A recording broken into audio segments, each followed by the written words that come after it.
نحمد و نصلی علی رسول الکریم اما بعد فاعوذ باللہ من الشیطان الرجیم بسم اللہ الرحمن الرحیم۔ ہمارا آج کا لیسن ہے لیسن نمبر 23 سورہ آل عمران آیت 161 سے ہے۔ اعوذ باللہ من الشیطان الرجیم بسم اللہ الرحمن الرحیم۔ وما كان للنبي أن من يغل يأتي بما غل يوم القيامة ثم توفى كل نفس ما كسبت وهم لا يظلمون۔ تو اللہ سبحانہ تعالیٰ یہاں پر فرما رہے ہیں، ترجمہ میں پڑھ رہی ہوں کہ یہ ناممکن بات ہے کہ نبی سے خیانت ہو جائے۔ ہر خیانت کرنے والا خیانت کو لیے ہوئے قیامت کے دن حاضر ہوگا، پھر ہر شخص اپنے اعمال کو پورا بدلہ دے گا اور وہ ظلم نہ کیے جائیں گے۔ تو یہاں اللہ سبحانہ تعالیٰ بتا رہے مومنوں کے کہ نبی جو ہے، اللہ کا جو نبی اللہ چنتا ہے، وہ کبھی بھی خیانت کی برائی اس میں نہیں ہوتی۔ اللہ سبحانہ تعالیٰ اعلیٰ اور برتر انسان کو نبی کا درجہ دیتا ہے۔ سب سے بہترین انسان کو اللہ نے رسول اللہ صلی اللہ علیہ وسلم کے منصب پر دیا۔ تو یہاں پر اس آیت کا پیچھے ابھی جو سبق چل رہا ہے اس سے کیا تعلق ہے؟ اس سے یہ تعلق ہے کہ پیچھے دیکھیں، ہم دیکھ رہے ہیں کہ جنگ احد کے حالات بتائے جا رہے ہیں اور ساتھ ہی ساتھ ہر اس چیز کی اصلاح کی گئی جو مسلمانوں میں ابھی جس چیزوں کی کمی تھی، ایمان کی کمزوری تھی، ایمان کی اصلاح کی گئی، اللہ کی فرما برداری، رسول اللہ صلی اللہ علیہ وسلم کی فرما برداری میں کمی تھی، اس کو صحیح کرنے کے لیے کہا، مال کی محبت تھی، اس کو صحیح کرنے کے لیے کہا، یعنی کہ ایک پوائنٹ سے مسلمانوں کی اصلاح کی گئی۔ اب سوال یہ پیدا ہوتا ہے کہ جب مسلمان نیچے اتر گئے درے سے، جو مسلمان اتر گئے تھے پہاڑ سے جس پر ان کو تیر اندازوں کو رکھا گیا تھا، تو وہ کیوں اترے تھے کہ ان کے دل میں یہ بات تھی کہ اگر مال غنیمت میں ہم نے سمیٹنا نہیں شروع کیا تو شاید ہمارا حصے میں کمی نہ ہو جائے۔ یعنی ایک طرح سے دیکھا جائے تو ان کو بھروسہ نہیں تھا کہ رسول اللہ صلی اللہ علیہ وسلم، ہم اگر اپنے مورچے پہ ٹکے رہیں گے تو رسول اللہ صلی اللہ علیہ وسلم ہمیں بہرحال انصاف کے ساتھ ہمارا حصہ دیں گے۔ تو یہ جو ان کے دل میں آیا کہ رسول اللہ صلی اللہ علیہ وسلم پر جس حد تک ان کو بھروسہ کرنا چاہیے کہ آپ صلی اللہ علیہ وسلم سے یہ امید نہیں ہے کہ وہ کبھی بھی ہمارے ساتھ خیانت کا معاملہ ہو، ہمارے حق سے کمی ہم کو کریں، تو یہ بھروسہ انہوں نے شو نہیں کیا۔ حالانکہ بظاہر اس وقت ان کے دماغ میں آیا کہ بس اب ہم جنگ جیت چکے ہیں اور ہم جلدی سے جا کے مال غنیمت سمیٹیں۔ تو اللہ سبحانہ تعالیٰ یہاں سمجھا رہا ہے کہ اللہ ایسے لوگوں کو نبی نہیں بناتا جو کہ خیانت کرنے والے ہو۔ غل کا معنی ہوتا ہے مال غنیمت میں خیانت کرنا، لیکن اس کو عام معنی میں بھی لیا گیا ہے یہاں پر کہ اللہ سبحانہ تعالیٰ جب ایسے نبی کو نہیں چنتا، ایسے انسان کو نبی نہیں بناتا جس میں اس طرح کی کمزوریاں ہوں۔ اس وجہ سے اللہ تعالیٰ اپنے نبی کی وضاحت کر رہے ہیں ان کی خوبیوں کی، تاکہ مومنوں کو مکمل آئندہ کے لیے آپ صلی اللہ علیہ وسلم پر مکمل طور پر بھروسہ ہو۔ ایک تو یہ مقصد ہے یہاں پر، اور اس کے بعد یہ بھی بتا دیا کہ یہ خیانت کتنی بھیانک چیز ہے کہ اس کا تو بڑا سخت عذاب ہے۔ اب ہم انشاءاللہ آیت کو پڑھتے ہیں، ترجمہ لفظ بائی لفظ پڑھتے ہیں ہم اس کا اور سمجھتے ہیں، ٹھیک ہے؟ اعوذ باللہ من الشیطان الرجیم۔ وما اور نہیں، کیا نہ ہے، لنبیٍ کسی نبی کے لیے،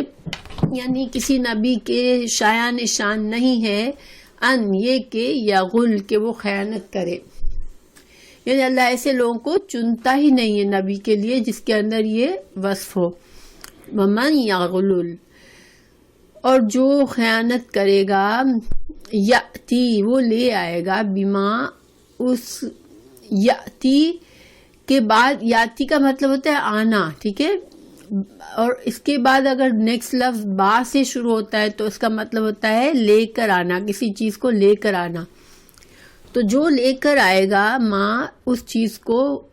غلہ، جس چیز کے ذریعے سے خیانت کی ہوگی وہ اس کو قیامت کے دن لے کر آئے گا، یوم القیامہ، قیامت کے دن. ثم پھر توفا پورا دیا جائے گا، کل نفس ہر انسان کو، ماں جو کسبت اس نے کمائی کی، وہم لا یظلمون اور وہ ظلم نہیں کیے جائیں گے. تو دیکھیں غور کریں کہ انسان دنیا میں خیانت کرتا ہے تو سب سے چھپاتا ہے نا. خیانت جب انسان کرتا ہے، جس چیز کا اس کو حق نہیں ہوتا وہ چیز وہ کسی کے حق سے چرا لیتا ہے، کوئی امانت دار بنایا جاتا ہے، وہ اس امانت میں کمی کرتا ہے تو دنیا سے چھپاتا ہے، کیونکہ دنیا میں یہ چیز ظاہری باتیں ظاہر کرنے کی چیز نہیں ہے،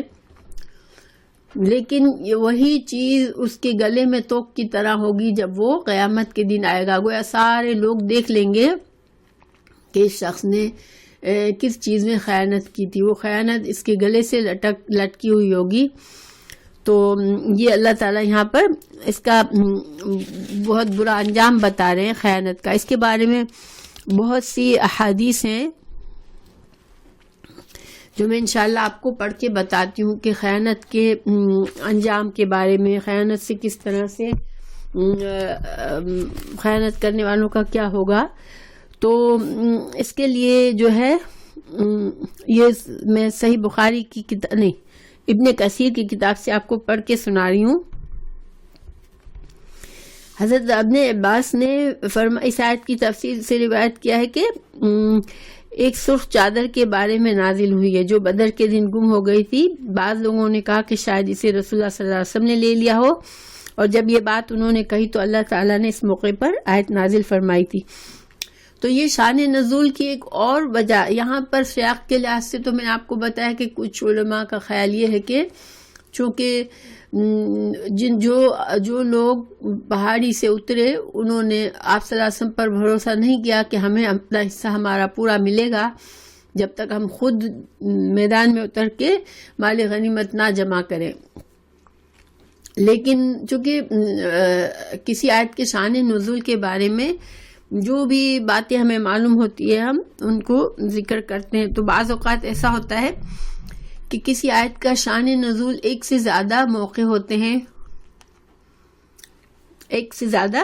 موقع پر اس آیت سے صحابہ کرام نے فائدہ اٹھایا ہوتا ہے، کچھ سبق سیکھا ہوتا ہے، کچھ حالات سے پر یہ آیت اپلائی ہوئی ہوتی ہے. تو صحابہ کرام بتاتے ہیں کہ ان حالات میں یہ آیت ہم نے اس سے سبق لیا. تو یہاں پر انہوں نے یہ روایت بتائی ابن عباس نے کہ ایک سرخ چادر بدر کے میدان میں گم ہو گئی، مال غنیمت میں تھی، پھر نظر نہیں آئی لوگوں کو، تو کسی نے کہہ دیا کہ رسول اللہ صلی اللہ علیہ وسلم نے لے لی ہوگی. تو رسول اللہ صلی اللہ علیہ وسلم کا یہ اخلاق نہیں تھا، وہ اس طرح سے اپنے لیے کوئی چیز پسند آئی تو اٹھا نہیں لیا کرتے تھے، ساری چیزیں جمع ہوتی تھی، پھر جس اللہ کے حکم کے لحاظ سے جو قاعدے قانون تھے مال غنیمت کی تقسیم کے، ان کے لحاظ سے آپ صلی اللہ علیہ وسلم چیزوں کو بانٹتے تھے. تو اس آپ کے بارے میں یہ بات کہنا آپ صلی اللہ علیہ وسلم کے شان نشان نہیں تھا کہ آپ نے لے لی ہوگی، اس لیے اللہ سبحانہ تعالیٰ نے یہ آیت نازل فرمائی. بہرحال جو بھی تھا واللہ عالم، یعنی کہ جس وجہ سے بھی اللہ نے فرمائی تو مقصد اس میں پیغام واضح ہے کہ اللہ کے رسول صلی اللہ علیہ وسلم جو ہوتے ہیں وہ اس طرح کی خرابیوں میں مبتلا نہیں ہوتے. تو اللہ تعالیٰ نے اس آیت کریمہ میں اپنے پیغمبر صلی اللہ علیہ وسلم کو ادائے امانت اور تقسیم غنیمت میں ہر قسم کی خیانت سے پاک قرار دیا. اچھا، پھر حدیث جو ہے اس کے اب جو سے اللہ تعالیٰ نے جو فرمایا کہ جو خیانت کرے گا وہ آخرت میں اپنے اس جو ہے وہ اس کا حساب دیا جائے گا. تو اس کے بارے میں خیانت کرنے والوں کو قیامت کے دن خیانت کی ہوئی چیز اللہ کے روبرو حاضر کرنی ہوگی. پھر ہر شخص کو اس کے اعمال کا پورا پورا بدلہ دیا جائے گا اور بے انصافی نہیں کی جائے گی۔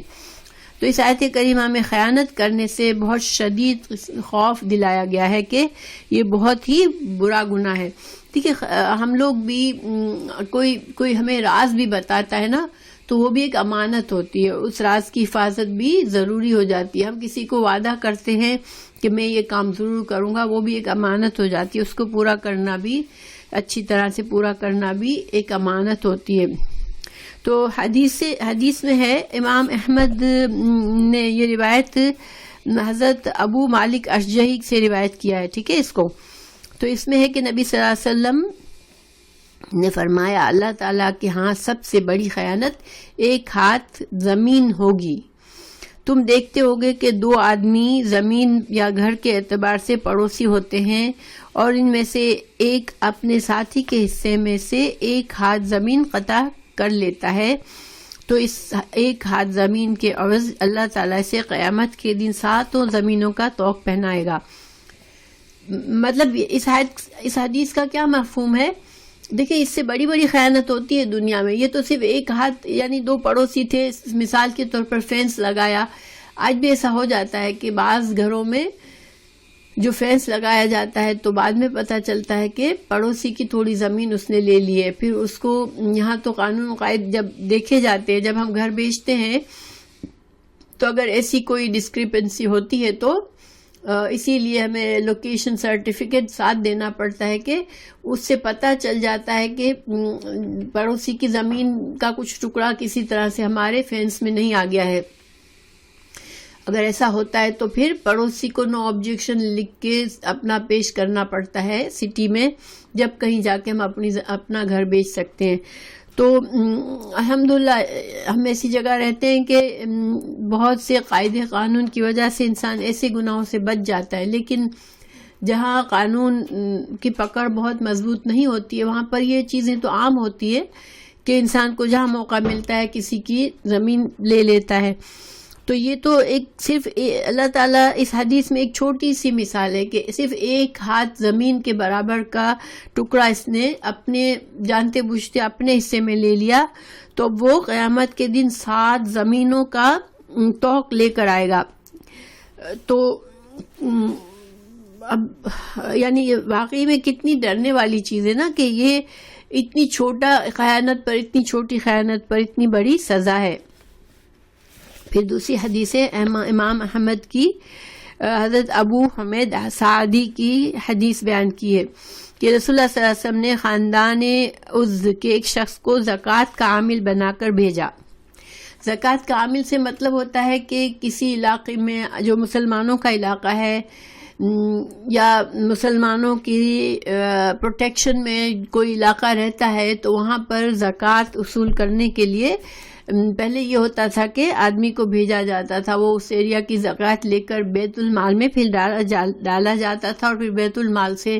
زکوٰۃ کو جہاں جہاں خرچ کرنے کا ہوتا تھا وہاں ہوتا تھا۔ اب آج کل تو ایسا اسلامی کوئی سیٹ اپ نہیں ہے، ہر انسان اپنی زکوٰۃ کو خود ہی کرتا ہے، یا پھر بعض اوقات ہم چھوٹے طور پر کوئی کسی عامل کو بنا دیتے ہیں کہ جیسے ہم یہاں بیٹھے ہیں پاکستان میں، ہم کسی آدمی کو ذمہ دار بنا دیتے ہیں کہ ہماری زکوٰۃ کی تقسیم وہ کرے، تو یہ بھی بڑی امانت ہے، ٹھیک ہے۔ تو آپ صلی اللہ علیہ وسلم نے ایک شخص کو بھیجا، جب وہ واپس آیا تو کہنے لگا، وہ زکوٰۃ سب سے وصول کر کے آیا تو اس نے کہا کہ یہ مال تو تمہارے لیے، یعنی کچھ جو مال زکوٰۃ کا وہ اس نے بیت المال میں ڈال دیا کہ یہ مال جو تھا یہ میں نے زکوٰۃ کے طور پر لوگوں سے لیا ہے، اور کچھ مال جو اس کے پاس تھا اس کے بارے میں اس نے کہا کہ یہ مجھے ہدیہ دیا گیا ہے، یعنی مجھے لوگوں نے تحفے دیے تھے تو یہ میرا ہے۔ تو اب دیکھیے کہ اسلامی قانون کے لحاظ سے یہ غلط بات ہے۔ کیونکہ جب ایک آفیسر بنایا جاتا ہے کسی کو، وہ آفیسر کسی ایریا میں جاتا ہے اور وہاں پر گورنمنٹ کے کام کر رہا ہے تو لوگ اسے تحفے طوائف دے رہے ہیں کہ وہ اس کو خوش رکھنے کے لیے، تو یہ یہیں پر بات غلط ثابت ہو جاتی ہے کہ اس کو کیوں تحفے دیے جا رہے ہیں، کہ فیورز تو نہیں مانگی جا رہی، اس کو رشوت کے طور پر تو نہیں دیا جا رہا۔ تو ایسے پرسن کو جو ایسی ذمہ داری کے لیے جائے اس کو تحفے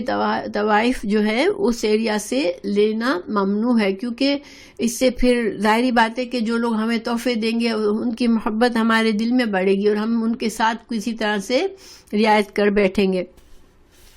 تو جب اس نے یہ کیا تو رسول اللہ صلی اللہ علیہ وسلم ممبر پر جلوہ افروز ہوئے اور آپ نے فرمایا صلی اللہ علیہ وسلم، اس عامل کو کیا ہو گیا ہے کہ ہم اسے بھیجتے ہیں اور جب وہ واپس آتا ہے تو کہتا ہے کہ یہ تو تمہارے لیے ہے اور یہ مجھے ہدیہ دیا گیا ہے۔ وہ اپنے باپ اور ماں کے گھر میں کیوں نہ بیٹھ رہا، پھر دیکھتا کہ اسے ہدیہ ملتا ہے یا نہیں۔ اس ذات اقدس کی قسم، محمد صلی اللہ علیہ وسلم کی جان جس کے ہاتھ میں ہے، جو شخص بھی کسی چیز کی خیانت کرے گا وہ قیامت کے دن اس کی گردن پر ہوگی۔ اگر اونٹ ہوگا تو بلبلا رہا ہوگا، گائے ہوگی تو وہ ڈکرا رہی ہوگی، اور اگر بکری ہوگی تو وہ ممیا رہی ہوگی۔ پھر آپ نے اپنے دونوں ہاتھوں کو اوپر اٹھایا حتیٰ کہ ہم نے آپ کے بغلوں کی سفیدی کو دیکھا، اور 3 بار فرمایا، اے اللہ، کیا میں نے پہنچا دیا ہے؟ اور دوسری اسی حدیث میں جو دوسری سند سے ایک روایت ہے جس میں اس میں تھوڑا سا اور زیادہ بھی ہے کہ یہ بھی کہا کہ میں نے آپ کو یہ ارشاد فرماتے ہوئے اپنی آنکھوں سے دیکھا، وہ اپنی کانوں سے سنا تھا، اور بے شک تم زید بن ثابت سے بھی پوچھ لو۔ تو اسے امام بخاری اور مسلم نے اس حدیث کو روایت کیا ہے۔ تو یعنی کہ راوی نے دوسری حدیث جو دوسری سند سے حدیث ہے اس میں راوی نے گویا ایک طرح سے ساتھ ساتھ اس بات کے سچ ہونے کی گواہی بھی دی ہے کہ میں نے اپنی آنکھوں سے دیکھا ہے آپ صلی اللہ علیہ وسلم کو ایسا کرتے ہوئے۔ تو اب دیکھیں اس میں کیا باتیں ہمیں اس حدیث میں نظر آ رہی ہیں کہ آپ صلی اللہ علیہ وسلم نے فرمایا کہ وہ اپنے گھر میں بیٹھا ہوتا، اپنے ماں باپ کے گھر میں بیٹھا ہوتا تو کیا اس کو لوگ آ کے ہدیہ دیتے؟ کیا اس میں کوئی ایسی خاص چیز ہے، اس انسان میں کوئی ایسی بات ہے کہ لوگ آ کے اس کو ہدیہ دیں گے؟ تو اس کو جو عہدہ دیا گیا تھا اس کی وجہ سے لوگوں نے اس کو تحفے دیے، اور جب اس طرح سے ہوتا ہے اس کا کیا مطلب ہوتا ہے کہ وہ لوگ تحفے دیتے ہیں جو اس سے کچھ رعایت کی امید رکھتے ہیں۔ تو گویا کہ اس نے لوگوں سے تحفے لے کر بیت المال کا نقصان کیا کہ اس نے شاید اپنا کام صحیح طرح سے امانت سے نہیں کیا۔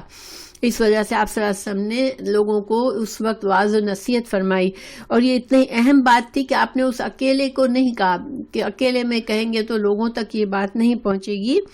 تو آپ صلی اللہ علیہ وسلم نے منبر پر اصلاح فرمائی تاکہ لوگوں کو، باقی لوگوں کو بھی سمجھ آ جائے کہ یہ اس طرح سے کرنا یہ جو ہے امانت کے خلاف ہے، کہ اگر اللہ تعالیٰ اللہ کے رسول کسی عہدے پر ہم کو بھیجیں تو ہم لوگوں سے تحفے طوائف قبول کریں، ٹھیک ہے، کیونکہ پھر اس میں انسان کی ذاتی ایک پریفرنس آ جاتی ہے کہ فلاں اچھا ہے، فلاں نہیں اچھا، فلاں سے میری محبت کا تعلق ہے، اس نے مجھے گفٹ دیا ہے اور فلاں نے نہیں دیا ہے، پھر انسان کے ججمنٹ میں فرق آ جاتا ہے، اور یہ بھی خیانت ہے۔ پھر دوسری حدیث ہے حضرت امام ابو عیسیٰ ترمذی کی حدیث ہے، تو اس میں حضرت معاذ بن جبل کی روایت ہے کہ رسول اللہ صلی اللہ علیہ وسلم نے فرمایا، مجھے جب یمن بھیجا اور جب میں روانہ ہو گیا تو آپ نے مجھے واپس بلایا۔ میں جب واپس گیا تو آپ نے فرمایا کہ تم جانتے ہو کہ میں نے تمہیں واپس کیوں بلایا ہے؟ بات یہ ہے کہ میری اجازت کے بغیر کسی چیز کو اپنے پاس نہ رکھنا، کیونکہ یہ خیانت ہے، اور خیانت کے بارے میں ارشاد باری تعالیٰ ہے کہ جو خیانت کرنے والوں کو قیامت کے دن خیانت کی ہوئی چیز اللہ کے دربار میں حاضر کرنی ہوگی۔ میں نے اسی لیے بلایا تھا، بس اب تم اپنے کام کے لیے روانہ ہو جاؤ۔ امام ترمذی نے بھی اس حدیث کو حسن غریب کہا ہے۔ تو اس حدیث سے ہمیں کیا سیکھنے کو ملا؟ حضرت معاذ بن جبل کو جب رسول اللہ صلی اللہ علیہ وسلم بھیج رہے تھے کسی اور جگہ پر، یمن میں بھیج رہے تھے، اب ظاہری بات ہے کہ ایک ذمہ دار شخص کی حیثیت سے بھیج رہے ہوں گے، وہاں پر ان کو زکوٰۃ کے رسول یعنی کہ حاکم بنا کے بھیجا تھا شاید یمن میں۔ تو اب اس وقت آپ صلی اللہ علیہ وسلم نے ان کو سمجھایا کہ اگر کوئی تمہیں تحفے طوائف کے نام سے بھی کچھ دے تو اپنے پاس مت رکھنا، اس مال میں سے جو بھی تم بیت المال کے لیے جو بھی مال تمہیں ملے تم اپنے پاس مت رکھنا، کیونکہ یہ بہت بڑی خیانت ہے. اور ان کو اس کی برائی کا بتا دیا، پہلے سے ہی بتا دیا، تاکہ وہ اس غلطی میں کہیں نادانی میں بغیر جانے یہ گناہ نہ کر بیٹھے. اس سے ہمیں ایک اور فائدہ بھی اس حدیث سے یہ ملا کہ دیکھیں آپ صلی اللہ علیہ وسلم نے ان کو جانے سے پہلے بتایا کہ کہیں بغیر لا علمی میں بھی گناہ نہ ہو جائے ان سے، کیونکہ معاذ بن جبل بہت ہی آپ صلی اللہ علیہ وسلم کے خاص صحابیوں میں سے تھے. تو اللہ تعالیٰ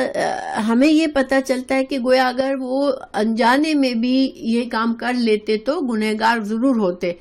اس وجہ سے آپ صلی اللہ علیہ وسلم نہیں چاہتے تھے کہ آپ کے صحابی جو ہے وہ بغیر علم کے بھی گناہ میں پڑ جائے. اب اس سے ہمیں کیا فائدہ ہوا کہ دیکھیں اس کا مطلب یہ ہوا کہ بعض لوگ دین کا علم حاصل نہیں کرتے اور جہالت میں دین اپنا عقیدہ بھی خراب ہوتا ہے ان کا، اور دین کے معاملات ان کے سارے گڈ مڈ اور خراب ہوتے ہیں، لیکن وہ لا علمی میں کر رہے ہوتے ہیں. تو اس حدیث سے ہمیں یہ فائدہ ہوا سمجھنے کا کہ انسان کو علم حاصل کرنا چاہیے، کیونکہ ہمیں نہیں پتہ ہم لا علمی میں بھی اگر گناہ کرتے ہیں تو گناہ کی نوعیت کے مطابق ہمیں پکڑ ہونے کا چانس ہے. ویسے بھی جب کوئی گناہ کرتے ہیں تو ہمارے دل پر برا اثر اس کا آتا ہی آتا ہے، جس کی وجہ سے ہم اور گناہ میں مبتلا ہو جاتے ہیں. تو اس لیے اپنے ایمان اور اپنے دل کی پاکی کو بچانے کے لیے انسان علم حاصل کرے تاکہ انجانے میں بھی گناہ سے بچ سکے. تو ظاہری بات ہے جب انجانے میں بھی گناہ کے کاموں سے بچنا ہے تو پھر جانتے بوجھتے انسان کو گناہ سے بالکل دور رہنا چاہیے. پھر حدیث دوسری ہے، امام احمد نے حضرت ابو ہریرہ کی اس حدیث کو بیان کیا ہے کہ ایک دن رسول اللہ صلی اللہ علیہ وسلم ہم میں کھڑے ہوئے، یعنی تقریر کے لیے یا خطبہ دینے کے لیے کھڑے ہوئے، اور آپ نے خیانت کا ذکر فرمایا اور اسے بہت بڑا گناہ قرار دیا. آپ صلی اللہ علیہ وسلم نے خطبے کے طور پر خیانت کے ٹاپک پر بات کی، اور یہ لمبی حدیث میں پڑھ کے سناتی ہوں. آپ صلی اللہ علیہ وسلم نے فرمایا، میں تم سے کسی کو اس حال میں نہ پاؤں کہ وہ قیامت کے دن آئے اور اس کی گردن پر اونٹ ہو جو بلبلا رہا ہو، اور وہ عرض کرے گا کہ اے اللہ کے رسول میری مدد فرمائے. یعنی کہ وہ شخص آپ صلی اللہ علیہ وسلم کو پکارے گا کہ یا رسول اللہ میں تو آپ کے صحابیوں میں سے تھا، آپ مسلمان تھا، اب یہ اونٹ میرے گلے پڑا ہوا ہے تو آپ میری مدد کریں. تو میں اس شخص سے کہوں گا کہ میں کسی چیز کا مالک نہیں ہوں، یعنی کہ جس انسان نے جو گناہ کیا پھر اس کا اسی کو بھگتنا پڑے گا. آپ صلی اللہ علیہ وسلم اس وقت جا کے یہ نہیں کہیں گے کہ نہیں یہ تو میرے اچھے لوگوں میں سے تھا، اس کو اس گناہ سے معاف کر دیا جائے. آپ صلی اللہ علیہ وسلم کی شفاعت ضرور ہے، مگر وہ شفاعت اس وقت ہوگی جب آپ صلی اللہ علیہ وسلم کو اللہ سبحانہ تعالیٰ کی طرف سے اذن دیا جائے گا کہ اب آپ شفاعت کریں. اور شفاعت کا قانون یہ ہے کہ اللہ تعالیٰ ڈیسائیڈ کرے گا کس کو اللہ تعالیٰ شفاعت کرنے کا موقع دے رہا ہے، کس انسان کے بارے میں موقع دے رہا ہے. اس میں 3 چیزیں ہیں کہ جس کو اللہ اجازت دے، ٹھیک ہے، پھر جس کے لیے اللہ راضی ہو اس کے لیے شفاعت ہوگی، اور جس حد تک اللہ راضی ہو اس حد تک شفاعت ہوگی. شفاعت جو ہے ایک تو سورہ آیت الکرسی میں ہے، من ذا الذی یشفع عند اللہ، یعنی کہ شفاعت کون کر سکے گا جس کو اللہ اجازت دے. پھر اس کے علاوہ سورہ بینہ میں آپ صلی اللہ علیہ وسلم نے فرمایا کہ میں اس سے کہوں گا کہ میں کسی چیز کا مالک نہیں ہوں، یعنی میں تمہاری مدد نہیں کر سکتا ہوں، میں نے تجھ تک ساری بات پہنچا دی تھی، میں تم سے کسی اور کو اس حال میں نہ پاؤں کہ وہ قیامت کے دن آئے اور اس کی گردن پر بکری ہو جو ممیا رہی ہو، اور وہ عرض کرے گا اے اللہ کے رسول میری مدد فرمائے، اور میں کہوں گا کہ میں کسی چیز کا مالک نہیں ہوں، میں نے تجھ کو ساری بات پہنچا دی تھی. یعنی بار بار آپ صلی اللہ علیہ وسلم مثالیں دیتے ہیں اس حدیث میں کہ کوئی گھوڑا لائے گا، کوئی بکری لائے گا، آگے بھی ہے کہ میں نے تم سے کسی روز قیامت ایسے نہ پاؤں، تم میں سے کسی کو نہ پاؤں کہ اس کی گردن پر گھوڑا ہنہنا رہا ہو اور وہ عرض کرے وہ شخص کہ اے اللہ کے رسول میری مدد فرمائے، اور میں کہوں کہ میں کسی چیز کا مالک نہیں ہوں، میں نے تجھ تک ساری بات پہنچا دی تھی. یعنی کہ جب اللہ سبحانہ تعالیٰ نے اپنے رسول صلی اللہ علیہ وسلم کے ذریعے اپنا کامل مکمل دین ہم تک پہنچا دیا، اب ہم جو ہے اس دین پر پراپرلی نہیں چلیں گے تو پھر یہ ہماری ذمہ داری ہے. ٹھیک ہے، اس وقت ہمیں کوئی مدد نہیں کر سکتا. اگر اللہ ہمیں پکڑنا چاہے تو اللہ تعالیٰ محفوظ رکھے ہمیں اس سے، لیکن قیامت کا دن ایسا ہوگا کہ کوئی کسی کی شفاعت نہیں کر سکے گا. آپ صلی اللہ علیہ وسلم نے فرمایا میں نے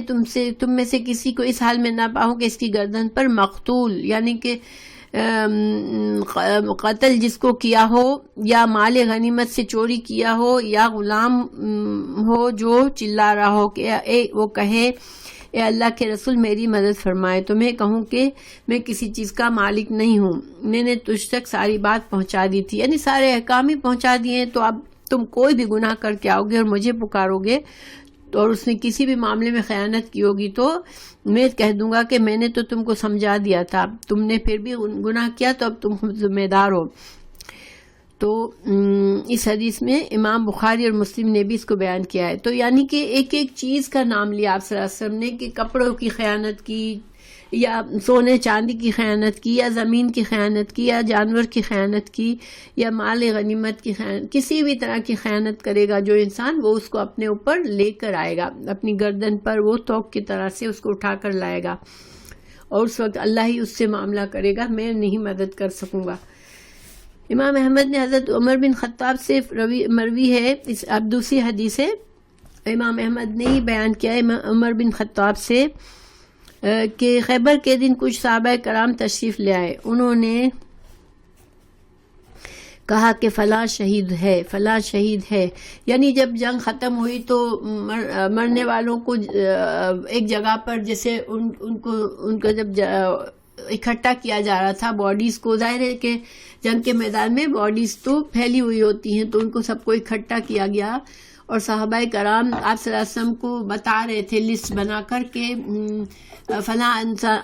آج کی جنگ میں فلاں شہید ہو گیا، فلاں شہید ہو گیا، فلاں شہید ہو گیا، نام لے لے کر بتا رہے تھے. تو فلاں شہید ہے، حتیٰ کہ ایک شخص کے پاس آئے اور کہنے لگے کہ وہ بھی شہید ہے. یعنی پھر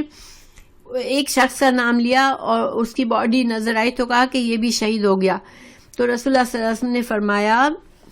کہ ہرگز نہیں، کیونکہ میں نے اسے اس چادر یا ابا کی وجہ سے جہنم میں دیکھا ہے جس کی اس نے خیانت کی تھی. پھر رسول اللہ صلی اللہ علیہ وسلم نے فرمایا ابن خطاب جاؤ اور لوگوں میں یہ اعلان کر دو کہ جنت میں صرف مومن ہی داخل ہوں گے. حضرت عمر رضی اللہ عنہ بیان کرتے ہیں کہ میں نے باہر نکل کر یہ اعلان کر دیا لوگوں خبردار جنت میں صرف مومن ہی داخل ہوں گے. اسی طرح امام مسلم ترمذی نے بھی اس حدیث کو روایت کیا ہے. تو اس حدیث کا کیا مطلب ہوا؟ یعنی شہادت کی موت جو ہوتی ہے وہ ہائیسٹ درجہ ہے موت کا. ٹھیک ہے، ایک چادر کو مال غنیمت کے مال سے اس کو چادر پسند آئی، اس نے اٹھا لی، کیونکہ مال غنیمت کا جو مال ہوتا ہے اس کو بھی صحابہ کرام جنگ کے میدان سے سب جمع کر کے ایک جگہ لاتے ہیں. تو اس نے وہاں پر ایک چادر دیکھی، اس کو معمولی سمجھ کر اس چادر کو اس نے لے لیا، تو اس کی وجہ سے اس کے شہادت کا رتبہ بھی ختم ہوا اور آپ صلی اللہ علیہ وسلم نے اس کو جہنم میں دیکھا. اب ظاہر ہے اگر مومن ہوگا تو ہمیشہ کے لیے جہنم میں نہیں بھی رہے گا، تب بھی کین یو امیجن کہ ایک معمولی چیز کے لیے اس کو کتنی بڑی سزا ملی. کیونکہ اللہ سبحانہ تعالیٰ کا قانون جو ہے وہ سب کے لیے برابر اپلائی ہوتا ہے کہ خیانت ایسی چیز ہے جس کا بدلہ دیا جائے گا. بہت سے گناہوں کو ہم معمولی سمجھتے ہیں اور کر بیٹھتے ہیں کہ یہ کوئی بڑی بات نہیں ہے، لیکن ہمیں ڈرنا چاہیے. اللہ کی نافرمانی ہے، اور ہمیں نہیں پتا کہ اللہ سبحانہ تعالیٰ اپنے کسی بھی نافرمانی پر اپنے بندوں سے کیا معاملہ کرے. اللہ سے ہمیں اچھا گمان ہے، اللہ غفور رحیم ہے اور ہم بہت گنہگار ہیں. مگر پہلی بات انسان ہر وقت اپنے استغفار کرتا رہے، دوسرا اپنے اعمال پر خود نظر رکھے کہ ہم اپنا محاسبہ کرتے رہے اس سے پہلے کہ قیامت کا دن آئے جس میں سب کا محاسبہ ہوگا. اس سے پہلے ہم اپنی اندر جھانک کر دیکھیں. ہمارا یہ حال ہے کہ ہم کچھ غلط کرتے ہیں، اگر ہمیں کوئی نشاندہی بھی کہے تو ہم اس سے بھی جھگڑا کرتے ہیں. کہ اور اس سے اس کو بھی الٹے سیدھے ہم جیسے عذر پیش کر دیتے ہیں، اپنے آپ کو سیٹسفائی کر لیتے ہیں کوئی نہ کوئی ریزننگ کر کے، لیکن ہم کسی طرح گناہ اپنی غلطی کو ماننے کے لیے تیار نہیں ہوتے. لیکن فائدہ کس چیز میں ہے کہ انسان اپنا محاسبہ کرے اور اپنی غلطیوں کی اصلاح کرتا رہے، کہ اس سے پہلے کہ ہماری موت آئے اور پھر ہم کچھ نہ کر سکے. تو اللہ تعالیٰ ہی ہمارے ایمان کو اتنا مضبوط کرے کہ ہم ہر گناہ کو بہت بڑا گناہ سمجھے، کسی گناہ کو ہم چھوٹا نہ سمجھے. کیونکہ اللہ تعالیٰ نے دیکھیں اسی میں فرمایا کہ ثم توفی کل نفس ما کسبت، ہر شخص کو جو بھی اس نے کمائی کی ہوگی اس کا پورا بدلہ دیا جائے گا. اور ہمارے اعمال نامے میں ہر چیز لکھی جا رہی ہے. یعنی کہ ہم بہت سے گناہ معمولی سمجھ کے کرتے ہیں، پھر بھول بھی جاتے ہیں، کبھی ہمارے ذہن میں بھی نہیں ہوتا. ہم بعض اوقات لوگوں سے زیادتی کرتے ہیں، بھول جاتے ہیں، اور ہم انہی کو برا بھلا کہہ رہے ہوتے ہیں کہ وہ ایسے ہیں وہ ایسے ہیں. لیکن ہم اپنے اندر جھانک کر نہیں دیکھتے کہ کہیں ایسا تو نہیں کہ ہم نے زیادتی کی ہے. تو اللہ سبحانہ وتعالیٰ ہمیں محفوظ رکھے کہ ہم اپنی اصلاح خود ہی کرتے رہیں. اس لیے کہ دوسروں کو ویسے بھی برا بھلا کہنے، دوسروں پر الزام لگانے سے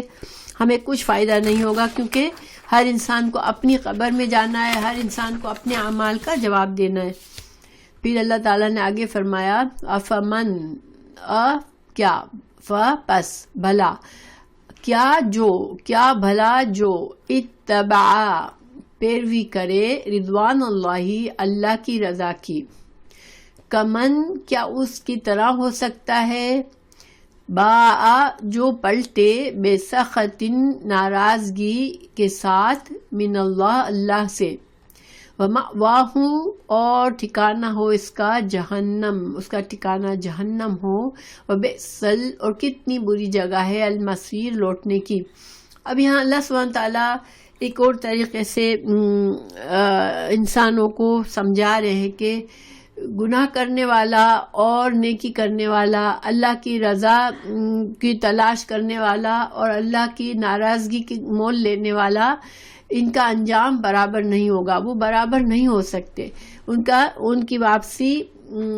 الگ الگ طریقے سے ہوگی. ایک جہنم کی طرف جائے گا جو کہ بہت بری جگہ ہے لوٹنے کی.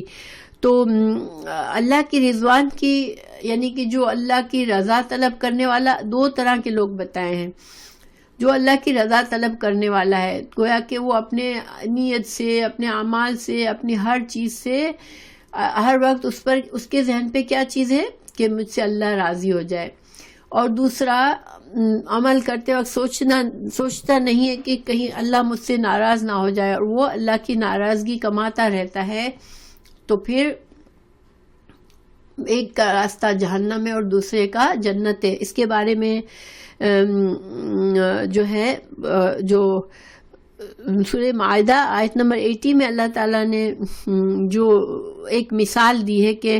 مثال کے طور پر جیسے ہم کوئی بات کرتے ہیں تو ہم مثال سمجھاتے ہیں کہ مثال کے طور پر، تو اللہ تعالیٰ نے مثال دی ہے ان لوگوں کی جو کہ اللہ کی ناراضگی کے ساتھ لوٹیں گے. تو اس میں اہل کتاب کے بارے میں اللہ تعالیٰ نے فرمایا کہ اہل کتاب کے جو لوگ کافروں سے دلی دوستی کر کے مسلمانوں کے خلاف کرتے ہیں تو وہ ان سے اللہ سخت ناراض ہوتا ہے. تو یہ ایک مثال ہمیں بتائی. لیکن گناہ، ظاہری بات ہے، گناہ کے کام کرتے رہیں گے لوگ تو اس سے اللہ ناراض ہی ہوتا ہے نا، کیونکہ گناہ تو اللہ کی نافرمانی ہے. چھوٹا موٹا گناہ انسان سے ہو، فوراً پلٹتا رہے، معافی مانگتا رہے تو پھر اللہ ناراض نہیں ہوتا. لیکن اگر انسان لاپرواہی کرے اس معاملے میں کہ کبھی سوچے ہی نہیں کہ اللہ تعالیٰ سے میں کیا معاملہ کر رہا ہوں، اپنے کسی عمل میں غور ہی نہ کرے، تو پھر وہ خطرے میں ہے. اسی طرح اللہ تعالیٰ نے ان لوگوں کی مثال بھی ہمیں دی ہے کہ جو لوگ اللہ کی رضا چاہ رہے ہوتے ہیں، تو ان کی مثال سورہ آل عمران کی آیت 173 174 میں انشاءاللہ ہم پڑھیں گے ایک آج سبق کے بعد یا اگلے سبق میں. تو مگر میں اس کی تھوڑی سی بتاتی ہوں کہ یہ کون لوگ تھے کہ انہوں نے جب دشمن کی بڑی فوجیں آئی ان کے سامنے اور لوگوں نے ان سے کہا کہ دشمن جمع ہو رہا ہے تمہارے لیے، بہت بڑی فوج لشکر جمع ہو رہا ہے، تو انہوں نے بجائے اس کے کہ اپنی جان مال کی فکر کرنے کے انہوں نے کہا کہ یہ آزمائشیں تو اللہ نے ہمیں بتائی ہوئی ہے کہ مسلمان کو دنیا میں آزمائشیں آئیں گی، تو یہ ایک آزمائش آ رہی ہے ہمارے لیے، تو ہمیں اللہ پر بھروسہ ہے کہ اللہ ہی ہماری حفاظت کرے گا، اور انہوں نے اپنی جان اور مال سے جہاد کے لیے تیار ہو گئے۔ تو یعنی کہ یہ ہائیسٹ درجہ بتا دیا اللہ نے کہ انسان اللہ کی رضا میں نہ اپنی جان کی فکر کرے نہ اپنی مال کی فکر کرے، اور اللہ پر مکمل بھروسہ کرے، چاہے کتنا ہی بڑا خطرہ سامنے کھڑا ہو، لیکن وہ اللہ کے دین کی سربلندی کے لیے اور اللہ کی رضا کے لیے اپنی جان اور مال پیش کرنے والا ہو، تو وہ اللہ ایسے لوگوں سے راضی ہوتا ہے۔ لیکن یہ تو بہت ہی ہائیسٹ درجہ ہے، لیکن اگر جو انسان ہم جیسے لوگ کیا کریں، دیکھیں ہم سے اتنی بڑی قربانی کہ ہماری جان قربان کر دے، ہمارا سارا مال قربان کر دے، تو وہ تو ہم کبھی اس طرف سے سوچتے بھی نہیں ہیں۔ اللہ تعالیٰ خیر ہمیں توفیق دے کہ ہم سوچیں، مگر ہمیں کم از کم یہ حد تک کہ اللہ ہر کام میں ہم یہ سوچیں کہ کہیں اللہ کے ناراض ہونے کا کوئی پہلو نہ ہو، اور ہمیں جن کاموں میں لگے کہ اللہ راضی ہوگا تو کانشیسلی ہم کاموں کو اس طرح کریں کہ اللہ راضی ہو۔ پھر دیکھیں اللہ سبحانہ تعالیٰ اتنا رحیم ہے کہ ہم اپنی جو ذمہ داریاں بھی پوری کرتے ہیں، اپنے گھر کی، اپنے بچوں کی، اپنے شوہر کی، ان کو بھی اگر ہم اللہ کی رضا کے مطابق پورا کرتے ہیں تو انشاءاللہ اللہ ہم سے راضی ہوتا ہے۔ تو ہم اللہ سے اچھا گمان کرتے ہوئے پوری کوشش اور نیت رکھیں گے تو انشاءاللہ اللہ ہم سے راضی ہو جائے گا۔ اور باقی یہ کہ جو درجات ان صحابہ کرام کے ہیں کہ انہوں نے اپنی جان اور مال بھی پیش کر دی، تو اللہ سے کچھ بعید نہیں ہے کہ اللہ ہم جیسے معمولی لوگوں کو بھی وہ جذبہ دے دے کہ ہم بڑی سے بڑی قربانی اللہ کے لیے کر دیں، اور اللہ پر ہم بھروسہ کریں کہ اللہ تعالیٰ ہمیں نقصان میں نہیں ڈالے گا۔ انشاءاللہ ہمیں اللہ ایسا توکل دے دے کہ ہم کسی بھی معاملے میں اللہ پر بھروسہ کریں، اور جہاں ہمیں جو کام جس طرح سے کرنا ہے، جس سے ہمیں پتہ ہے اللہ راضی ہوگا، ہم اسی طرح کریں بس، چاہے ہمارے نفس کے لیے بھاری بھی ہو، مشکل بھی ہو، تو ہمیں ایسا بنا دے اللہ، آمین انشاءاللہ۔ پھر اللہ تعالیٰ بتا رہے ہیں کہ ان جو دو لوگ بتائے اللہ نے کہ ایک پر اللہ کی ناراضگی ہوئی، دوسرے پر اللہ راضی ہوا، تو ان دونوں کے بارے میں اب اللہ تعالیٰ بتا رہے ہیں کہ ہم درجات، تو اللہ تعالیٰ کے پاس درجات ہیں، عند اللہ کے پاس، واللہ اور اللہ تعالیٰ بصیر دیکھنے والا ہے، بما اس کو جو یعملون لوگوں کے اعمال کو اللہ تعالیٰ دیکھ رہا ہے۔ اللہ غافل نہیں، ہمارے ہر کام کو دیکھ رہا ہے، ہماری ہر بات کو سن رہا ہے، ہمارے ہر نیت کو دیکھ رہا ہے، ہمارے دلوں کے اندر کیا ہو رہا ہے اللہ دیکھ رہا ہے۔ کیوں اللہ تعالیٰ نے سورہ ملک میں فرمایا الا یعلم من خلق، جس نے پیدا کیا کیا وہ نہیں جانتا ہوگا؟ وہ تو تمہارے دلوں کے اندر کے رازوں کو بھی جانتا ہے۔ تو اللہ سبحانہ تعالیٰ یہاں بھی فرما رہے ہیں کہ اللہ دیکھ رہا ہے ہمارے اعمال کو۔ تو اس کے بارے میں یہ ہے کہ دیکھیں جو جنت کے لوگ ہیں ان کے لیے جنت میں ان کے اعمال کے لحاظ سے درجات ہیں، ٹھیک ہے، کہ جتنے زیادہ نیک اعمال خالص نیت سے جنہوں نے نیک اعمال کیے ان کے لیے ہائیسٹ سے ہائیسٹ درجات ہوں گے، لیکن جو جہنم میں جائیں گے ان کے بھی طبقات ہیں۔ جہنم میں درجات نہیں ہوتے بلکہ طبقات ہوتے ہیں، کیونکہ جہنم کے طبقات نیچے کی طرف جاتے ہیں، تو جتنا سنگین گناہ اتنا بڑا طبقہ ہوتا ہے، یعنی وہ اتنا لیول سے نیچے جاتا ہے۔ تو جہنم میں طبقات ہیں اور جنت میں درجات ہیں، درجہ اوپر کی طرف کی جانے کے لیے اور طبقہ نیچے کی طرف جانے کے لیے۔ تو اللہ سبحانہ تعالیٰ ہمیں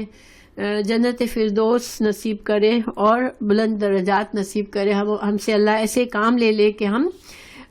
ان لوگوں میں شامل ہو جائے جن کے لیے بلند درجات ہیں انشاءاللہ، کیونکہ ہم تو بہت ہی کمزور لوگ ہیں اور ہمارا ایمان بہت جلدی سے ہل جاتا ہے اور ہم سے بہت جلدی نافرمانی کے کام ہو جاتے ہیں۔ اللہ سبحانہ تعالیٰ ہمیں محفوظ رکھے اور ہماری اصلاح فرما دے، آمین۔ پھر اللہ تعالیٰ اگلی آیت میں ایک احسان کا ذکر فرما رہے ہیں کہ اللہ تعالیٰ نے مومنوں پر احسان کیا. لقد البتہ تحقیق من احسان کیا اللہ نے علی المؤمنین مومنوں پر اللہ نے احسان کیا. کیا احسان کیا؟ اس جب بعثا بھیجا فیہم ان میں رسول ایک رسول من انفسہم ان کے نفسوں میں سے یتلو علیہم پڑھتا ہے ان پر آیاتہ اللہ کی آیات ویزکیہم اور وہ پاک کرتا ہے ان کو ویعلمہم اور وہ ان کو سکھاتا ہے الکتاب کتاب والحکمہ اور حکمت وَإِن كَانُوا اور اگرچہ تھے وہ من قبل اس سے پہلے لفی ضلال مبین اللہ کی اس رحمت سے پہلے اللہ کی ہدایت کے نزول سے پہلے یہ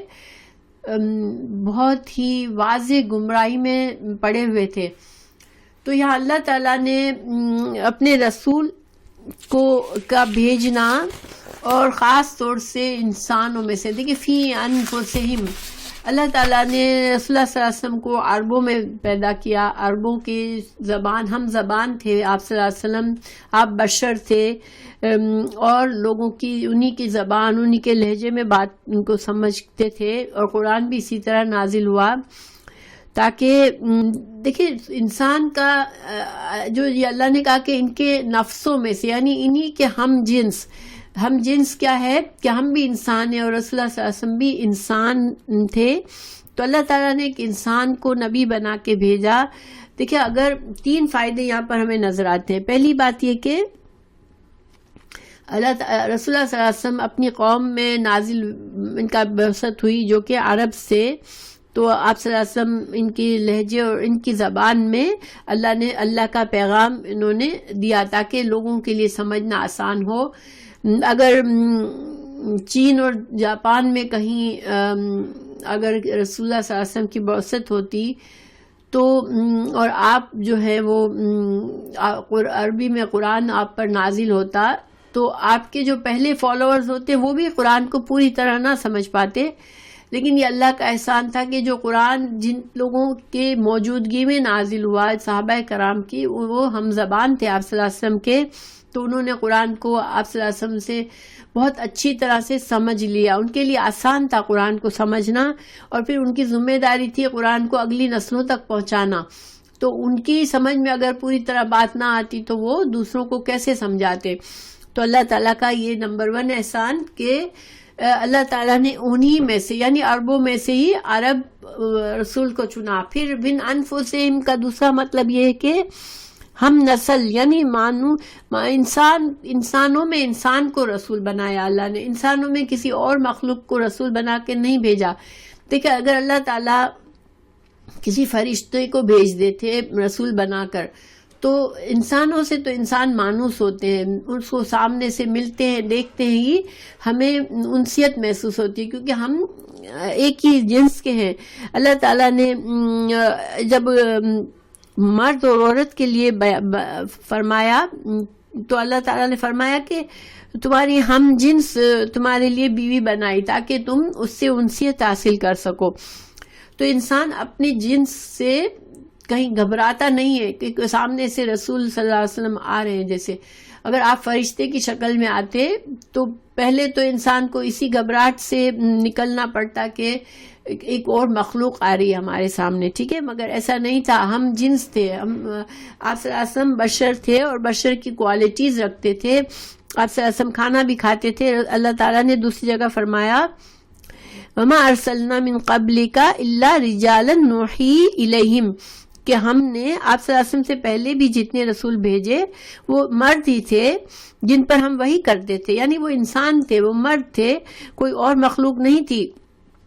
یہ سورہ یوسف کی 109 ہے. پھر اللہ تعالیٰ نے سورہ فرقان کی 20 میں فرمایا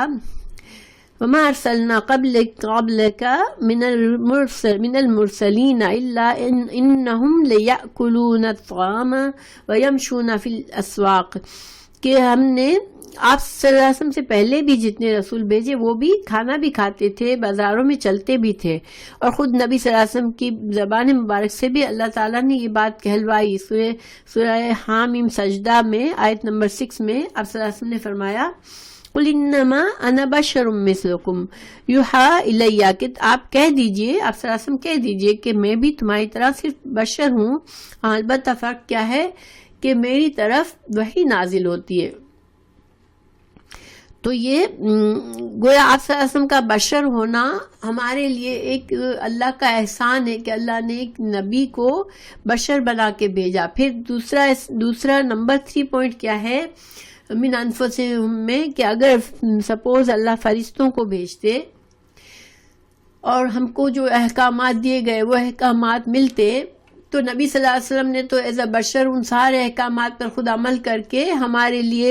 ایک نمونہ بنایا، اور اللہ کے رسول کی حدیثوں کی صورت میں ہم تک وہ پہنچی کہ آپ صلی اللہ علیہ وسلم کس طرح کھاتے تھے، کس طرح چلتے تھے، کس طرح معاملات کرتے تھے، آپ کا اخلاق کیسا تھا،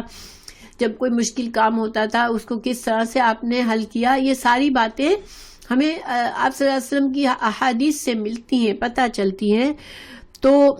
اگر کوئی فرشتہ ہوتا اور فرشتہ یہ کام کر کے دکھاتا تو ہم کہتے کہ یہ تو فرشتہ تھا اس لیے کر لیا، یہ کوئی سارے انسانوں کی بس کی کام تو نہیں ہے، تو ہم اس طرح سے کہہ سکتے تھے یا اس طرح سے فیل کر سکتے تھے۔ مگر اللہ تعالیٰ نے کہ انسان کو ہی یہ سارے کام کروائے ہیں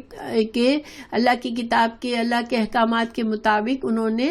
زندگی گزاری۔ آپ صلی اللہ علیہ وسلم کا اخلاق جو تھا وہ قرآن ہی تھا۔ حضرت عائشہ سے پوچھا گیا آپ کے اخلاق کے بارے میں، تو حضرت عائشہ نے کہا کہ آپ کا اخلاق ایک چلتا پھرتا قرآن ہی ہے، تم قرآن پڑھ لو تو قرآن کے مطابق کی آپ صلی اللہ علیہ وسلم نے زندگی گزاری ہے۔ تو یہ اللہ کا بہت بڑا احسان یہاں پر اللہ تعالیٰ بتا رہے ہیں ہم پر، ٹھیک ہے۔ پھر اللہ تعالیٰ نبوت کے فرائض بتا رہے کہ حضرت رسول اللہ صلی اللہ علیہ وسلم کو انسان ایک رسول بنا کر کیا مقاصد تھے، آپ صلی اللہ علیہ وسلم کو کیا ذمہ داریاں دی گئی تھی، تو وہ کیا ہے؟ نمبر 1 یتلو علیہم آیاتہ، اللہ تعالیٰ کی آیات پڑھ کر سنائی۔ آپ صلی اللہ علیہ وسلم نے جب آپ پر وحی نازل ہوتی تھی تو آپ اسی طرح سے قرآن کو پڑھ کر سناتے تھے۔ پھر وَيُزَكِّيهِمْ، اور پھر آپ صلی اللہ علیہ وسلم نے کیا کیا؟ دوسرا کام تزکیہ کیا، ٹھیک ہے۔ وَيُعَلِّمُهُمُ الْكِتَابَ وَالْحِكْمَةَ، اور اللہ تعالیٰ اور آپ صلی اللہ علیہ وسلم نے تعلیم دی قرآن کی اور حدیث کی۔ وَإِن كَانُوا، اور اس سے پہلے مِن قَبْلُ لَفِي ضَلَالٍ مُبِينٍ، کہ پھر کھلی گمراہی میں تھے لوگ آپ صلی اللہ علیہ وسلم کی بعثت سے پہلے، مگر آپ نے یہ سارے کام کیے۔ اب یہاں علماء نے ایک نقطہ بیان کیا ہے کہ تعلیم دینا کتاب کی میں قرآن کا پڑھنا بھی آ جاتا ہے، ٹھیک ہے۔ قرآن کا پڑھنا شامل ہوتا ہے تعلیم میں، لیکن اس کو الگ سے کیوں کہا گیا کہ یتلو علیہم آیات ہی؟ تو اس سے ایک نقطہ ایک مسئلہ یہ ثابت ہوتا ہے کہ انسان اگر اس کو معنی نہیں آتا قرآن کا اور قرآن کی تلاوت کرتا ہے تب بھی وہ ایک اجر و ثواب کا کام کرتا ہے، ٹھیک ہے۔ یعنی کہ بے مقصد نہیں ہوتا۔ جب ہم قرآن، بعض لوگ کہتے ہیں کہ بھائی خالی تلاوت سے کیا فائدہ، تم کو سمجھنا چاہیے، نہیں، یہ بات، یہ جملہ بھی صحیح نہیں ہے۔ کیوں؟ کیونکہ صرف تلاوت کا بھی اپنا اجر و ثواب ہے، ٹھیک ہے۔ ہر لفظ کی تلاوت پر 10 نیکیاں ملتی ہے، لیکن کہ یہ ساری چیزیں ایک ہی جملے میں کہی گئی ہیں، یعنی کہ یہ اپنا تزکیہ بھی ایک مسلمان پر فرض ہے، جو آپ صلی اللہ علیہ وسلم نے اپنے اصحاب کا کیا، ان کے عقائد درست کیے، یعنی شرک ان کے دل سے نکالا، ہر طرح کا شرک نکالا ان کے دل سے، اور توحید سکھائی، اور ان کے جو ہے عادتیں جو ہوتی ہیں، بری عادتیں ان کے اندر جو تھی اس کو نکالا، اور ان کا اچھا اخلاق ان کو سکھایا۔ یہ تزکیہ ہے، ٹھیک ہے۔ عقیدہ، اخلاق اور عادات، ان سب کی اصلاح کرنا، اعمال جس طرح سے ہم اعمال کرتے ہیں ان سب کی اصلاح کی آپ صلی اللہ علیہ وسلم نے۔ تو یہ قرآن ہمارے لیے اسی لیے آیا ہے کہ ہم ان سب چیزوں سے ہم فائدہ اٹھائیں، کہ ہم اپنا عقیدہ دیکھیں اور شرک یہی صرف نہیں ہوتا کہ بت پرستی انسان کرے، کسی بت سے دعا مانگے تو ہم کہیں بھئی وہ شرک کرتے، ہمارا شرک سے کیا تعلق، ہم تو مسلمان ہیں. نہیں، مسلمان سے بھی شرک ہوتا ہے. ایک تو جیسے واقعی شرک، یعنی کہ درگاہوں پہ جا کر کسی پیر سے دعائیں مانگتے ہیں، منتیں مانتے ہیں، یا کوئی لکی چارم بناتے ہیں کہ یہ جو مطلب اس چیز سے ہمیں فائدہ ہوگا، یا شگون لیتے ہیں، اچھا یا برا شگون لیتے ہیں کہ یہ علامہ یہ ہوا ہے تو اب یہ نقصان ہو جائے گا. جیسے مثال کے طور پر کالی بلی چلی گئی ہمارے سامنے سے تو ہم کہیں کہ اب نقصان ہو جائے گا، یا اس طرح کا کوئی بھی جو چیز ہے، یہ سب شرکیاں باتیں ہیں.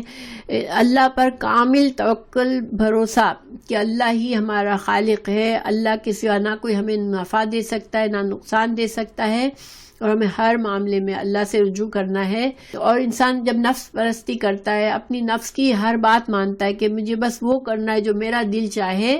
تو یہ نفس کی پوجا ہے. ٹھیک ہے، تو یہ بھی ایک طرح کا شرک ہو جاتا ہے کہ انسان اللہ کی ناراضگی کی کام بھی اس لیے کرتا ہے کہ بس اس کا دل چاہتا ہے، تو اپنے دل کی کوئی بات میں نہیں ٹال سکتی، تو یہ بھی شرک ہے. اور پھر تیسری بات یہ کہ علم سیکھنا قرآن اور حدیث کا،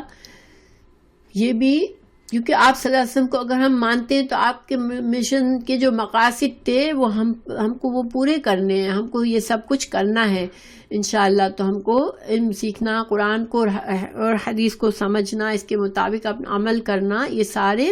چیزیں آپ صلی اللہ علیہ وسلم کا مقصد تھا. اور آپ کے بعد اس امت مسلمہ کا یہ مشن ہے کہ ہم خود بھی سیکھیں، خود ہی عمل کریں، اپنی اصلاح کریں، اور ہم دوسروں کو بھی کی بھی اصلاح کریں انشاءاللہ، اور دوسروں تک یہ علم پہنچائے. تو یہ سارے کام امت مسلمہ کو اللہ نے امت وسط بنا کے یہ سارے کام، جیسے انبیاء کرام کے جو مشن تھا وہ اب لوگ ان کے فالوورز کو اس کو پورا کرنا ہے انشاءاللہ. پھر اللہ تعالیٰ فرما رہے ہیں کہ اللہ کی ہدایت کے بغیر تو انسان جو ہے وہ گمراہی کی طرف چلا جاتا ہے. اور جیسے آپ صلی اللہ علیہ وسلم کی بعثت سے پہلے جس طرح وہ گمراہی کے اندھیروں میں پڑے ہوئے تھے، یہ اللہ کا احسان ہے کہ اللہ نے ہم پر کرم اور فضل کیا کہ اللہ نے ہمیں مسلمان گھر میں، سب سے پہلے یہ کہ اللہ نے مسلمان گھر میں پیدا کیا، تاکہ ہم بعض اوقات دیکھیں ہم کئی سالوں تک بھی ہمیں مسلمانوں بس مسلمان نام کے مسلمان ہوتے ہیں اور ہم صحیح طرح سے دین پر عمل نہیں بھی کرتے، تب بھی انسان کو زندگی میں کہیں نہ کہیں ہمارے بچپن سے ہمارے اندر جو ایمان ہے انشاءاللہ وہ ہمارے کام آتا ہے اور ہم اللہ کی طرف پلٹ آتے ہیں. کیونکہ جب انسان کسی اور مذہب میں پیدا ہوتا ہے تو اس کے لیے مذہب کی بدلنا بہت مشکل ہوتا ہے، کیونکہ جو بچپن سے انسان کے دل میں جو آئیڈیالوجی ڈالی ہوئی ہوتی ہے، جو عقائد ڈالے ہوئے ہوتے ہیں، ان کو نکالنا بہت مشکل ہوتا ہے. لیکن اللہ کا یہ کرم ہے کہ ہمارے عقائد بچپن سے ہمیں ایک اللہ کی بارے میں بتایا گیا، تو ہم کم از کم ہمارے لیے آسان ہے کہ ہم اگر لاپرواہی میں بھی کچھ زندگی گزار لی پھر بھی ہم اللہ کی طرف پلٹتے ہیں، تو کم از کم ہمیں اپنا بنیادی عقیدہ جو ہے ہمیں پتہ ہے کہ ہمارا اللہ ایک ہی ہے، تو یہ ہمیں بہت فائدہ دیتا ہے. اللہ تعالیٰ نے فرمایا اولما، اور کیا بھلا جب اصابتکم پہنچی تم کو مصیبت، کوئی مصیبت، قد تحقیق اصبتم پہنچائی تم نے، مثلیہا اس سے دگنی، قل تم کہا تم نے، انا کہاں سے، ہذا یہ کہ ہم جب تم اب پھر سے دوبارہ احد کی بات کی جا رہی ہے کہ احد کے دن جب تم کو مصیبت پہنچی تو تم پریشان ہو گئے کہ لو ہم پر کہاں سے مصیبت آ گئی، یہ ہم کیسے ہار گئے، ہمارے لوگ کیسے قتل ہو گئے، ہم تو مسلمان ہیں. تو اللہ تعالیٰ نے فرمایا کہ قل آپ کہہ دیجئے، ہوا وہ من عند انفسہم تمہارے نفسوں کی طرف سے، کہ جب تم ہار گئے جنگ میں تو تم کو لگا کہ ہم تو مسلمان ہیں، ہم کیسے ہار گئے. تو اللہ تعالیٰ نے پہلے تو آپ ان لوگوں کو بتایا کہ اگر تم کو مصیبت پہنچی اور تمہارے کچھ لوگ مارے گئے، تو تمہارے 70 مسلمان مارے گئے تھے جیسے کہ ہمیں پتہ چلا. تو اگر تمہارے 70 مسلمان مارے گئے تھے تو تم نے بھی تو کافروں کو بدر میں 70 ان کے بڑے بڑے لوگوں کو مارا تھا، اور تم نے بلکہ ان سے ڈبل مثلیہا، اس سے دگنی چوٹ تم نے پہنچائی تھی کافروں کو،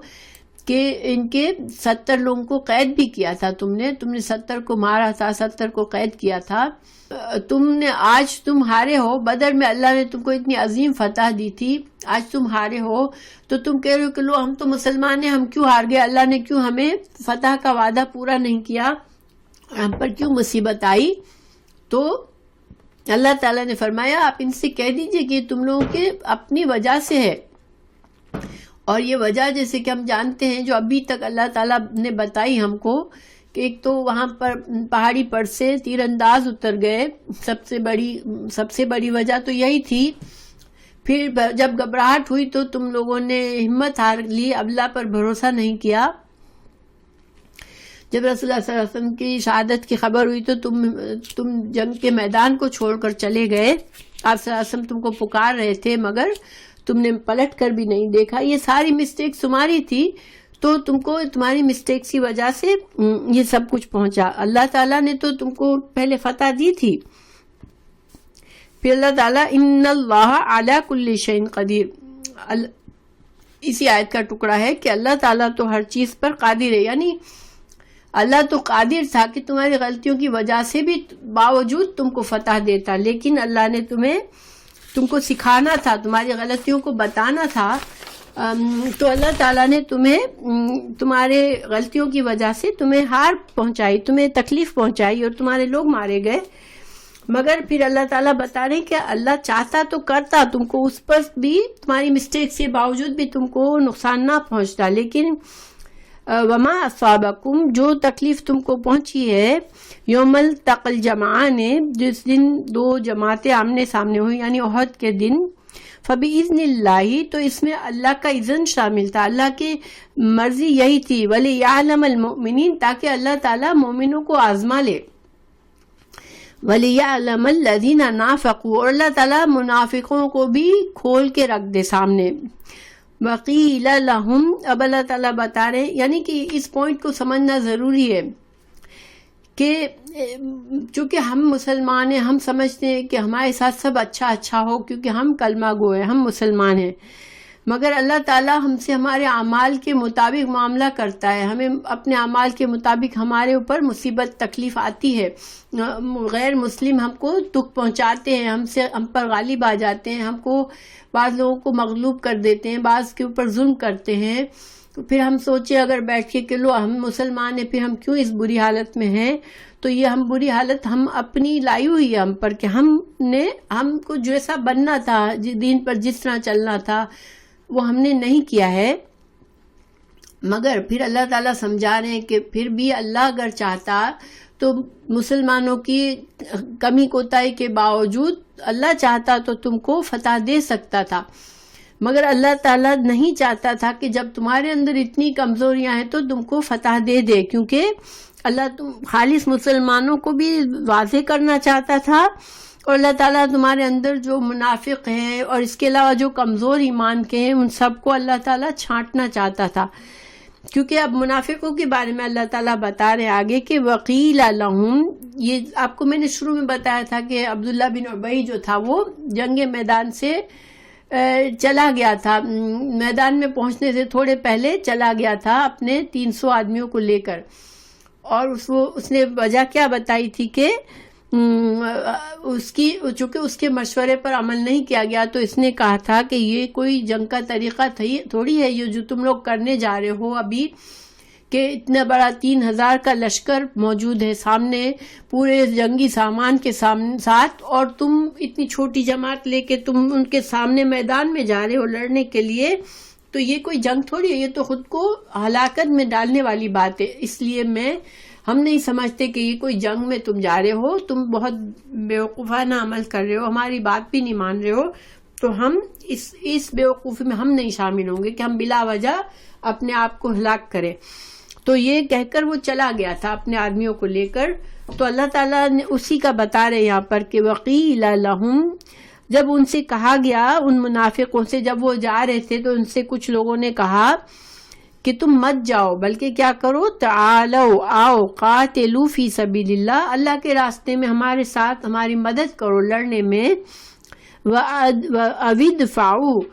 یا پھر کم از کم تم ان کو ہمارے ساتھ رہو تاکہ وہ ہماری کوانٹٹی کو دیکھ کے وہ ہمیں بالکل کمزور نہ سمجھے۔ تو ظاہری بات ہے جنگ کے میدان میں دشمن کے لیے ایک یہ بڑی ہمت والی بات ہوتی ہے کہ سامنے سے دشمن بہت چھوٹا سا نظر آ رہا ہے، تو ان کا کانفیڈنس اور بڑھ جاتا ہے۔ تو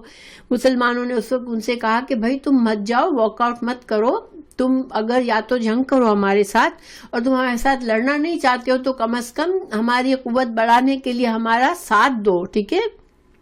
کم از کم تم ہمارے ساتھ کھڑے رہو تاکہ لوگوں کو، دشمن کو پتہ چلے کہ تم ہمارا ساتھ دے رہے ہو۔ تو انہوں نے کیا کہا تھا عبداللہ ابی نے، قالو، انہوں نے کہا، لو نعلم قتالا لاتبعناکم، اگر ہم یہ سمجھتے کہ واقعی میں یہ جنگ ہو رہی ہے تو ہم ضرور تمہارے ساتھ آتے، ٹھیک ہے، مگر تم تو بالکل ہی ہلاکت میں جا رہے ہو، یہ مطلب ہے۔ یہ ٹکڑا یہاں پر نہیں لکھا ہے، خالی اتنا لکھا ہے کہ اگر ہم جانتے کہ واقعی میں یہ جنگ ہے تو ہم چلتے، مگر یہ کوئی جنگ نہیں ہے کہ اتنے سے لوگ تم چلے ہو اتنے بڑے فوج کے سامنے میدان میں لڑنے کے لیے، اپنے گھروں سے دفاع کرنا بہتر تھا۔ تو یہ تو تم اتنی بیوقوفی میں اپنی صرف جانوں کو ہلاک کرنے کے لیے جا رہے ہو۔ تو یہ اللہ تعالیٰ اس بات کو یہاں بتا رہے ہیں کہ منافقین نے کہا کہ اگر ہمیں یقین ہوتا کہ تم جنگ کرنے کے لیے جا رہے ہو تو ہم ضرور آتے تمہارے ساتھ۔ تو یہ بات، اس بات پر اللہ تعالیٰ فرما رہے ہیں، ہم وہ منافق، للکفر، کفر کے قریب، یومئذ، کفر کے لیے اس دن، اقرب منہم للایمان، یعنی کہ اس وقت جو ان کا یہ کہنا تھا یہ کفر سے زیادہ قریب ان کو کر رہا تھا مسلمان ہونے کے بجائے، یعنی ان کا جو عمل تھا وہ کافروں والا تھا، مسلمانوں والا نہیں تھا، کہ انہوں نے یہ کہہ دیا کہ یہ ہلاکت ہے۔ مسلمان تو اللہ پر بھروسہ کر کے چلتے، اور چاہے چھوٹا لشکر تھا دشمن کا چاہے بڑا، وہ مقابلہ کرتے، مگر انہوں نے کفرانہ کلمہ کہا۔ یقولون، اور وہ کہتے تھے، بافواہہم، اپنے منہوں سے، ما لیس فی قلوبہم، اور ان کے دلوں میں کچھ اور بات تھی، وہ بظاہر تم کو یہ کہہ رہے تھے مگر ان کے دل میں کیا تھا کہ آج مسلمانوں کو ختم ہونے دو، آج دشمن سے ہم چھوڑ دو ان کو اس حالت میں کہ اتنا بڑا لشکر سامنے ہے، آج چلو مسلمان ختم ہو جائیں گے تو ہماری جان چھوٹے گی، ٹھیک ہے۔ واللہ اعلم بما یکتمون، اور اللہ تعالیٰ تو ان کے دلوں کی حال جانتے ہیں۔ تو اس آیت سے اللہ تعالیٰ نے یہ واضح فرمایا کہ اللہ کی حکمت کیا تھی تمہارے ہار میں، کہ اللہ چاہتا تو تم کو جیتا دیتا، ٹھیک ہے، لیکن اللہ نے تم کو کیوں ہارنے دیا، تاکہ یہ سارے لوگ الگ الگ چھانٹی ہو جائے، کہ مسلمانوں کا بھی پتہ چل گیا، بزدل لوگوں کا بھی پتہ چل گیا جن کا ایمان کمزور تھا، جس نے جو بھی غلطی تھی جس کے اندر، منافقین کھل کر واضح آ گئے، کیونکہ منافقین نے جو الفاظ کہے تھے وہ اللہ تعالیٰ نے قرآن میں نازل فرما دیے اور کہہ دیا کہ یہ جھوٹ بول رہے تھے، گویا کہ منافقین کی بھی نشاندہی ہو گئی۔ تو یہ مقصد تھا اللہ کا کہ سب کو الگ الگ کر دے، مسلمانوں کو بھی واضح کر دے کہ کون سے خالص مسلمان ہیں اور کون سے کمزور ایمان والے مسلمان ہیں، کون سے منافق ہیں، سب پتہ چل گیا جنگ احد والے دن۔ تو یہاں پر علماء نے ایک مسئلہ یہ ثابت کیا ہے کہ چونکہ منافقین کے بارے میں اللہ تعالیٰ نے یہ کہا کہ وہ کفر کے قریب تھے ایمان کے مقابلے میں، اللہ تعالیٰ نے یہ نہیں کہا کہ وہ کافر تھے اس وقت، تو گویا کہ ہمیں اس سے یہ بات سیکھنے کو ملی کہ جب بھی کوئی انسان ہمارے سامنے توحید کا اقرار کرنے والا ہو تو ہمیں اس کو، چاہے اس کے اعمال ہمیں منافقین جیسے بھی لگے، ہم اس کو کفر کا کلمہ اس پر نہیں بتا سکتے کہ یہ کافر ہے۔ اللہ ہی دلوں کا حال جانتا ہے، اس کا معاملہ، اس کے ایمان کا معاملہ ہم اللہ پر چھوڑ دیں۔ کسی بھی کلمہ پڑھنے والے کو، کسی بھی یہ کہنے والے کو کہ وہ مسلمان خود کو کہہ رہا ہے، ہم اس کو کافر نہ کہیں، یہ اللہ تعالیٰ کا معاملہ ہے، اللہ جانتا ہے، ٹھیک ہے، یہ ایک سبق نکالا ہے یہاں سے۔ اور دوسری بات یہ کہ انسان کی جو ایمان ہے وہ بدلتا رہتا ہے. اللہ تعالیٰ نے بتایا کہ وہ کفر کے زیادہ قریب تھے ایمان کے مقابلے میں. گویا کہ ایمان جو ہے اس کے درجات ہوتے ہیں. ہمارا ایمان ہائیسٹ لیول پر بھی ہو سکتا ہے اور کسی وقت ہمارا ایمان کمزور بھی ہو سکتا ہے. تو ہمیں اس سبق سے یہ فائدہ ہوا کہ ہم اپنے ایمان کی فکر کریں، کیونکہ ایمان اعمال جو ہے وہ ایمان کا آئینہ ہے. ہمارے دل میں کس قدر ایمان ہے وہ ہمارے عمل سے ہمیں پتہ چلے گا. تو ہم اپنے اعمال پر، ہماری نمازوں کی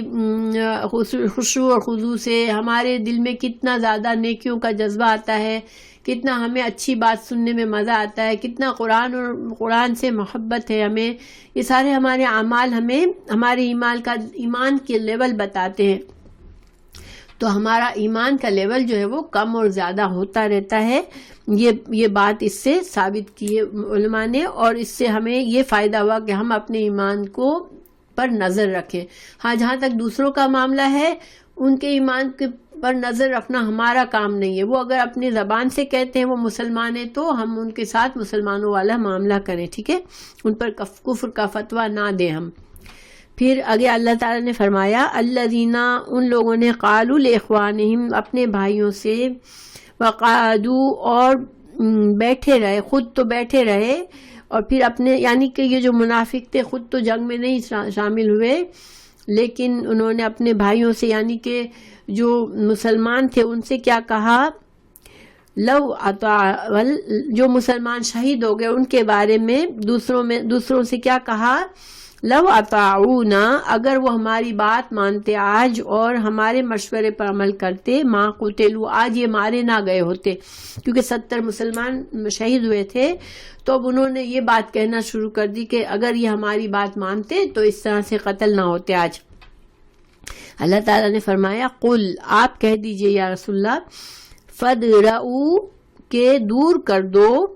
انفسکم، تمہارے نفسوں سے، موت کو، ان کنتم صادقین، کہ تم یہ کہتے ہو کہ ہماری بات سے ان کی جان بچ سکتی تھی، تو تم اپنی فکر کرو. تم کیا اپنی موت کو دور کر سکتے ہو؟ کیا تم ان کے لیے دعویٰ کرتے ہو کہ ہماری بات سے، ان کی موت سے وہ بچ سکتے تھے جو شہید ہو گئے؟ تو تمہاری موت کو تم دور کر سکو گے جب موت تمہارے اوپر آئے گی؟ تو یہ ایک طرح سے منافقوں کو سامنے کھولنا بھی تھا اور زندگی اور موت کا صحیح عقیدہ بھی درست کرنا تھا کہ موت جو ہے وہ اللہ کے حکم سے آتی ہے. چاہے انسان کتنے ہی سیف ماحول میں بیٹھا ہوگا، اگر موت آنی ہے تو وہ آ جائے گی. اور جس کی موت نہیں ہے وہ چاہے آگ کے دریا میں بھی کود جائے وہ نہیں مرے گا، کیونکہ اللہ تعالیٰ نے ابھی اس کے لیے موت کا فیصلہ نہیں کیا ہے.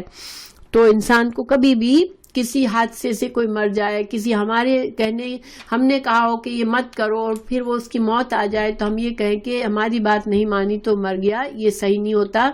کیونکہ موت اور زندگی اللہ کے ہاتھ میں ہے. کس کی موت کب آنی ہے یہ اللہ سبحانہ تعالیٰ ہی جانتے ہیں، اور اس کو کسی کی موت کو کوئی نہیں ٹال سکتا. منافقین کی پہچان بھی ہوئی ان آیات میں کہ جو اس وقت منافقت کی جن لوگوں نے،